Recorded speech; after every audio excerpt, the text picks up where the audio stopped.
Grand Rising, everyone. Welcome to the Daily Huddle. My name is Chase Steele Greye, your host for today.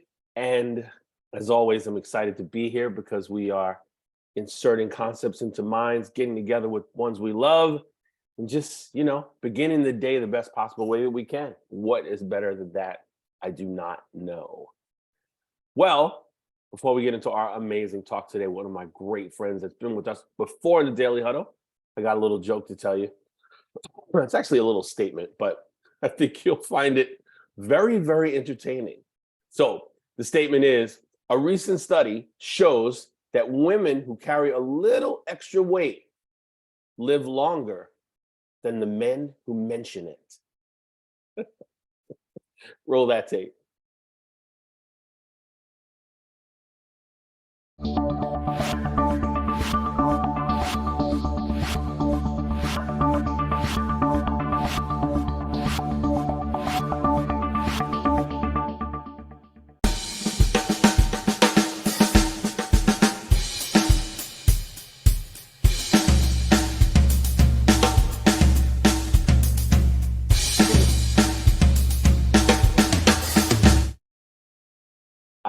Yes. I hope you got that little joke. I think it's so true.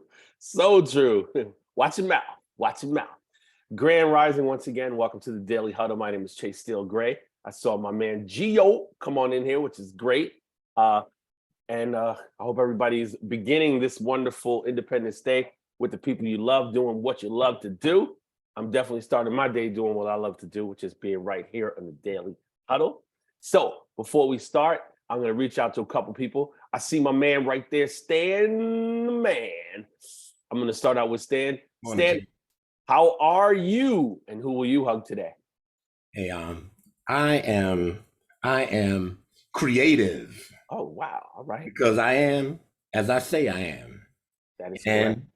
I'm going to hug a few people today. One of them is going to be my wife first, and then a couple of my good garden buddies when I'm going out to my garden today, community garden. Check on it, and we have a little barbecue thing going on. Yes, BBQ. I love it. I love it. Thank you. Miss Rashida. Where are you? And what are you grateful for today? Good morning. Good morning. Rashida. Good morning. Where I am Yes. right here at this time, right here. And what I'm grateful for life itself and for next day to my calendar. Blessings. Yes. I like it. I like it a lot. Well, I just want to start out with those two questions. And listen, every now and then we bring back people that we love, people that we think are great and have some great insight. And it's no different today as we welcome back a good friend of mine, Mr. James Crosby. But if you did not see him when he was here before, I'm going to read a little bit about him so you just get a little taste of who this man is. And I will say, many times in our life, we come across some amazing individuals. But how many people have you met that designed their life to revolve around music and animals? Currently holding an Associate of Liberal Arts in Mass Communications from Medgar Evers College, Bachelors of Music and Jazz Studies from City College in New York, and finishing up a Bachelors of Science in English Equestrian Studies and Equine Business Management from the University of Findlay. This young man is in a class of his own while obtaining a lengthy educational resume. Our guest today loves cars, cooking, staying fit, even a verified recording artist on Apple Music and Spotify. Well, on the very day he came into this world, that's from before. Please welcome Mr. James Crosby. How you doing, my brother? I'm great. Good morning, everybody. How's everybody doing? We're doing spectacular here. That's what we do. We do spectacular. I love to hear it. You like that? So you and I speak all the time, of course. You're one of my favorite people to talk to, and we get a lot of stuff done. This question, how can music harmony help develop better harmony as a human race? Deep question, can go really, really deep as far as the wellness of us all. You and I are both musicians, so we understand this, but unpack that for us a little bit, maybe for some people who are not gelling with that connection, harmony in music and harmony for people in life? Well, the first thing we have to think about is what is harmony, Correct. you know, in terms of music, and how would we describe harmony just as civilians? And when I say civilians, I don't mean in a military sense, but for people who are outside of the music world that don't know exactly what harmony is, and that's usually how I describe people at the barn that don't ride horses. I call them civilians. So you got to think of, how would you describe harmony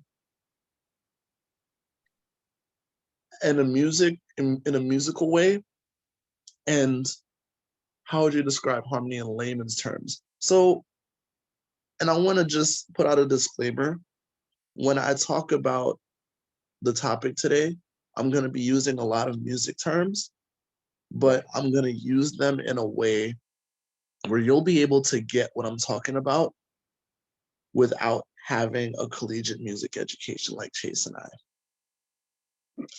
So when we're talking about harmony in a musical sense, we're talking about all the rules and guidelines that make up music, which make it sound beautiful. So things like diatonic harmony, or chord progressions, or scales. And we use chords and scales and progressions to make things sound good. Now, somebody might have a very simple understanding of harmony, while others, they might take it to the level where their understanding of harmony is so advanced that it's really technical, but they make it sound so beautiful.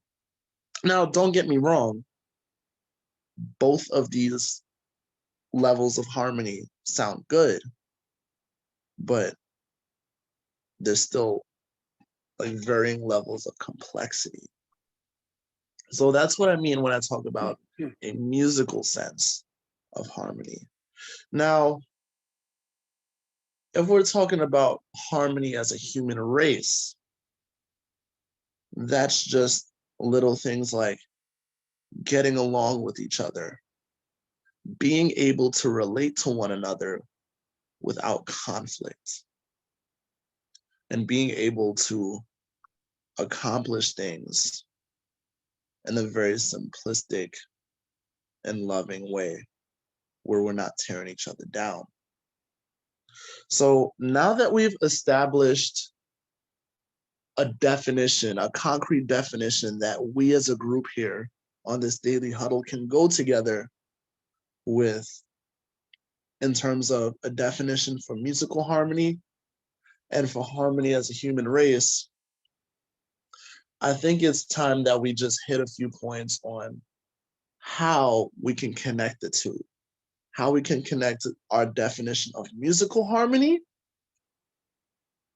to our human or civilian sense of harmony. So the first thing that I will say is everybody's concept of harmony is different.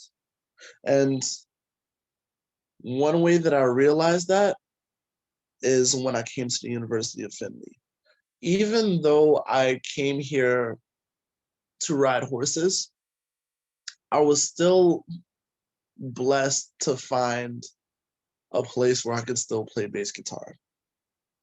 So coming up in church, you know, playing bass and singing, I've came up in the Pentecostal church, I've come up in the Black church. So coming up in the Black church, the kind of harmony that you hear in our songs is very complex and really rooted in jazz. So you're gonna hear very complex harmony with a lot of secondary dominance and a lot of 2/5 progressions, a lot of tritones, and that kind of thing. However, when I first came out here and it was Sunday, I knew that I had to find myself in church. So that's what I did. I went to the nearest church that was close by campus. It was called the Gateway Church. And it was really different from what I was expecting. The musicians were great, you know, they were given the best that they can, and not to bring them down or anything, but everything was very mellow, everything was very somber, and they had a really simple sense of harmony. It wasn't like what I was used to. It was a lot of primary chords and a lot of open cadences. I mean, closed cadences. There were no open cadences. Nothing was left to surprise. No altered dominance or anything like that. It was very simple. And then when I started to join the campus ministry and I started playing with them and I started doing all this stuff on my bass, they were amazed because it was light years ahead of what anybody else was doing.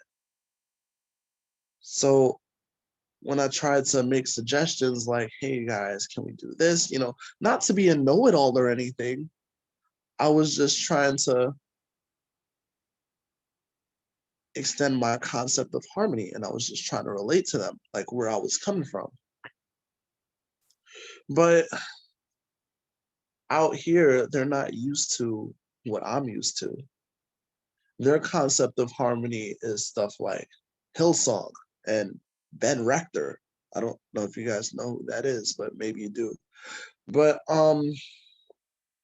their version of harmony was very simple. And for a while, I was really frustrated because I felt like I wasn't being heard. And I just, at one point, I just didn't feel like playing with them for a while because I felt like I had to dumb myself down. I felt like I had to limit my capacity as a musician to be in the same space as them. And I'm not gonna lie, that hurt. It really hurt. Not to say that I was higher than them in any way, but I just felt like I was being ignored. So with that being said, the first step is you have to realize everybody's concept of harmony is different. And not everybody is gonna have the same views as you. So with the second aspect that we're gonna talk about is not being offended. So being in this scenario, it's not anything against you.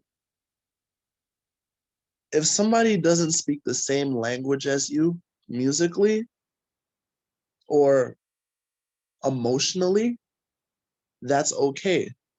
Because like I said, I'm coming from Brooklyn, New York. I'm coming from the Black church. Like I said, I'm at the University of Findlay. I'm in Findlay, Ohio. And I doubt nobody here has heard of guys like John P. Key, Kirk Franklin, Fred Hammond. I'm just coming from a totally different school of musicianship. So after a while, I realized I couldn't take it personally because they didn't grow up the same way as me, and I didn't grow up the same way as them. So they just came from a school where everything is just a little bit simpler. Their language of how they play music is much simpler. And I have to remember, and Chase, you probably agree with me on this, it's really hard to forget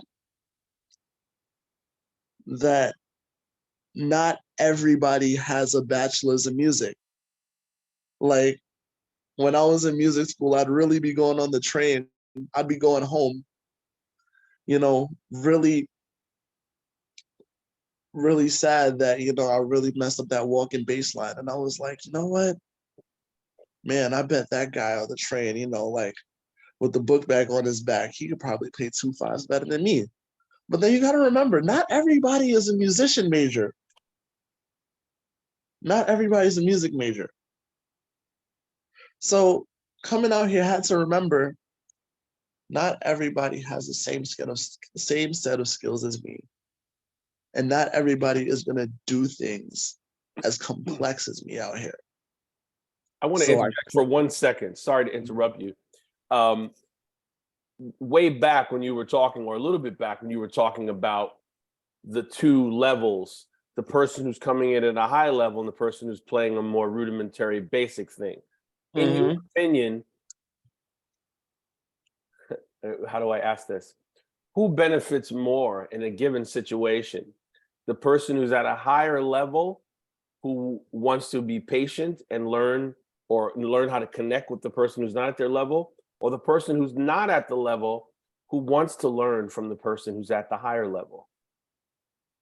Do you understand what I'm saying? Like, yeah, there's two different ways of looking at it. As human beings, we see people who are highly adept at something, but it takes somebody who's hungry to learn that, to not be angry or upset at that person, or they're just a show off or whatever, when inside they really want to have more knowledge. What do you feel is the middle area, or who benefits more in that situation?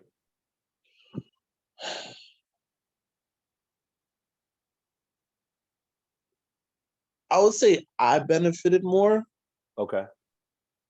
just because in this very situation, the music director, he wasn't really trying to incorporate any of this stuff. He wasn't willing to learn any of what I was willing to offer.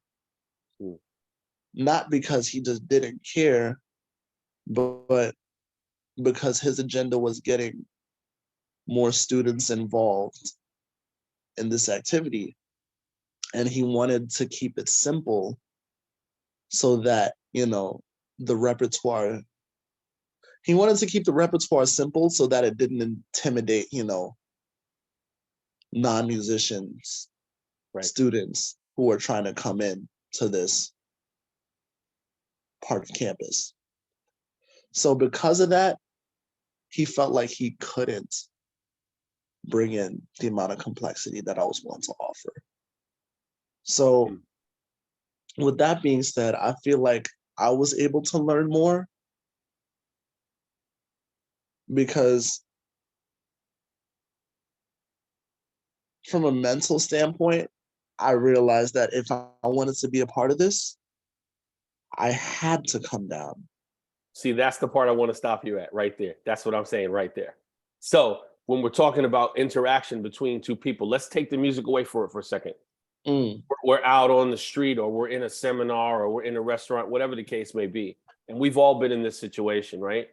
This to me is so crucial in our forward motion and the way that we connect with people, which becomes our good or bad health in the end. Holding in stuff or letting stuff out. If you know something very well and you come upon somebody who has gone a certain area or a certain distance without that knowledge, you say, I didn't think you were going to say I had to come down, but that is interesting because you're going to a place of higher learning. So my obvious question is, okay, so what did you take from a situation that you knowingly felt you had to come down? You follow what I'm saying? Yeah. That's the point. That's what I'm trying to figure that out. What was the gift? How did you come away? Was it more patience? Was it more being able to compartmentalize and just take in any little details that maybe you might not have gotten because the whole part or the higher part you feel like you've gotten? And I think this is a great life lesson, because when we are, like I said, confronted with someone who's the know-it-all or does know a lot more than us, that thing that we have to do to kind of listen, one of the best qualities a human can have, and one of the lowest percentage that most people have, that listening, right? Let me just listen. Maybe this person has something that I can take from this. How do you deal with that? I'm sorry, can you repeat the question? The question is, to make it succinct, you went to a place of higher learning. Yes. When you got there, you felt that people were at a lower level. What did you take from it? How did you exit that with something in your backpack? Well, for one, I would say that it did humble me. Ah, Not that I'm saying I went in there with a swell head. Like, if anything, I would say that I went in, ready to impart knowledge. okay. I wasn't gonna force it, you know? So after, 4 years of being in a conservatory, of playing with people that could play circles around me, being this big fish in this small pond now, I realized that I had to make a way for others to swim around me. Hmm. Yeah. You know, So, I'm sorry to interrupt you. I just want to make sure that we have time for some people to ask any questions that they have, because this is a oh, deep conversation that, especially you and I as musicians, my goodness, there's a lot of ways to go with this. I just want yeah. to make sure anyone has any questions, because you and I can open this up at another time. But if there's anyone that would like to ask a question, please do so at this time, just to see. And if not, we'll continue on. You know, I think that the reason why this conversation is interesting to me is because it's a really deep. What we're talking about is really deep, based on the fact that music has the connection to it. That's why when you said in the beginning, like, you're going to use some terms that people might not know, in a sense, those terms that they don't know may be blurry for them in this conversation. But I feel like, succinctly, if we were to just put it into a canal, it's what, how do we move around others that may have something to teach us when we think we know it already, right? How quiet can you be in any given situation when you're faced with someone who is I'm sorry, Sorrel has a question. My apologies. Go right ahead. Good morning, James. It's great to see you again. Is it true that today's your birthday? It is. I turned 27 today. Happy birthday, and thank you for being here on such a special day in your life. I appreciate it, sir. It's an honor. Yeah, thank you for being here. You know, I'm listening to the conversation, and you said something in the context of harmony.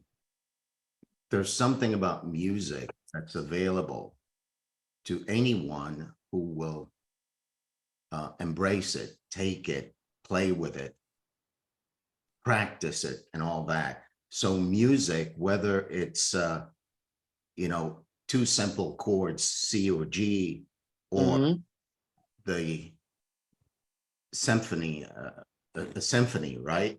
Yeah. It's just there. It doesn't qualify itself as the symphony's better than the two simple chords, right? Yeah. And so when I heard you say, I'm now a big fish in a small pond, I thought to myself, symphony versus two chords.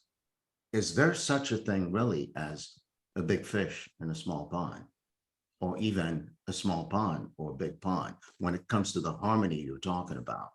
So it landed with me, and I said, wow, maybe that in and of itself is the source of disharmony, that I could be a big fish anywhere. It is true, because I would say that even though I'm coming in with this musical knowledge at a school that doesn't really have a big jazz conservatory, I will admit that when I did start at City College, I was just coming with, a few years of just playing bass in church. And I was coming into this conservatory, just right in the middle of Harlem with a lot of guys who could literally play circles around me, make me dizzy. That's how good they are. And I'm not just talking about guys from around the way, I'm talking about international students from like Greece and Taiwan and India, Japan, like Kansas. And I would say that there I was like a little fish in a big pond. It's really the same as an NBA player.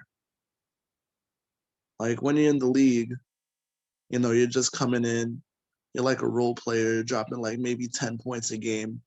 And then there's LeBron who's dropping like 30 every night. But you take that same NBA player who's dropping like 10 points a game, you bring them overseas, and they're dropping 40 every night all of a sudden. That's really how I felt when I got here, in the most humble way possible. But that's the best way that I can describe it. So yes, it is possible to be a big fish anywhere, but it is also good to remember that once upon a time, that big fish who's in that little pond, he was a small fish in a big pond. And how is all that related to harmony for the human race? Because it's all about the knowledge and the language and being a product of your environment. Because when we're young, everything that we're taught comes from our parents and the people we're around. And that's how we relate to the people around us. Everything that's taught to us when we're young.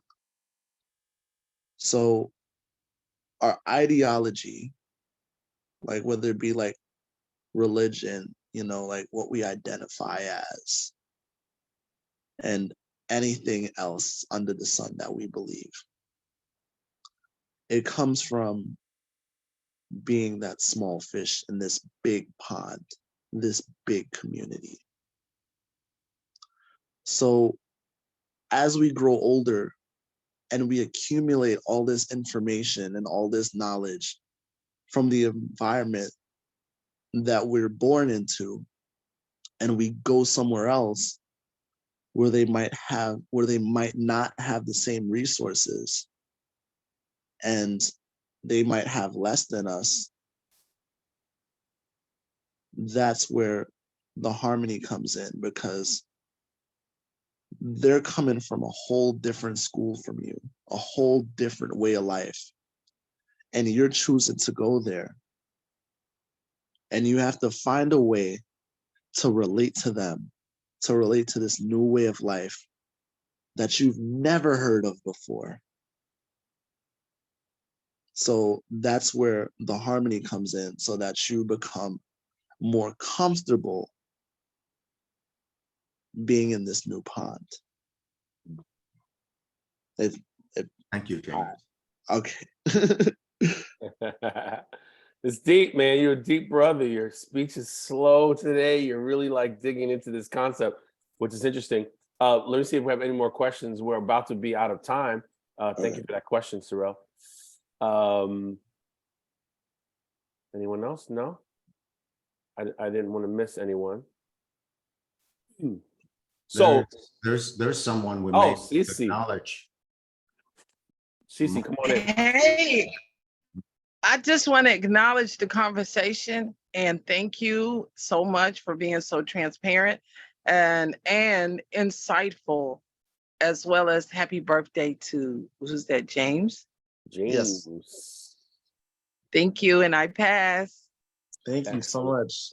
Excellent, excellent. Sorrel, I'm sorry, you were saying something? Yeah, I was saying, Mr. Michael Crosby's in the room.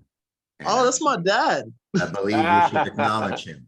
Yes, sir, Mr. Michael Crosby. A fine man, a wonderful, wonderful man. I've met him before. Thank you for being here, Mr. Crosby, and creating this amazing gentleman that we speak to and we love. Good morning, Chase, and thank you so very much. Good morning, James. Happy birthday to you. Thanks, Dub. Great to hear you, man. Wow, that's great. You should come back more often. We'd love to hear your voice here. Please give my regards to your wife. Yes, I will. Wow, well, you've come right in on the tail end of our show. You're definitely invited back any day of the week you'd like to be. We're here 5 days a week. We're about to do our outro, and we thank everyone for being here. We have our 8 tenets that we love to recite to you before we leave, and we hope that you bring it into your day in the best way possible. First of all, live out loud, laugh as much as possible, love more because the world needs more love. That is for sure.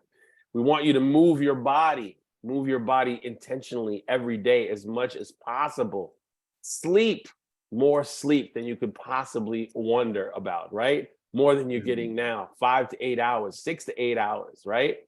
Also, eat mostly plant-based if you can, right? Because this is what gives the body the most of our energy and our forward motion. Also, stress less, my good people. My goodness, the stress level in the world right now is like just everywhere. And of course, be sure to check yourself before you wreck yourself. That's our show for today. I am Chase Steele Greye with Sorrel Quiton and Mr. Giovanni. Thank you, James. Happy born day to you. You are an exceptional human being. We appreciate you. And please join us every day of the week here in the Daily Huddle. Have a spectacular 4th. Be careful and watch out for other people who might not be so careful today. Have a great one. Thank you, James. Thank you, family. Enjoy this beautiful Thank you, day. everyone. Excellent job. Thank you. Oh, yes. Mr. Crosby, are you still here? One love, guys. One love.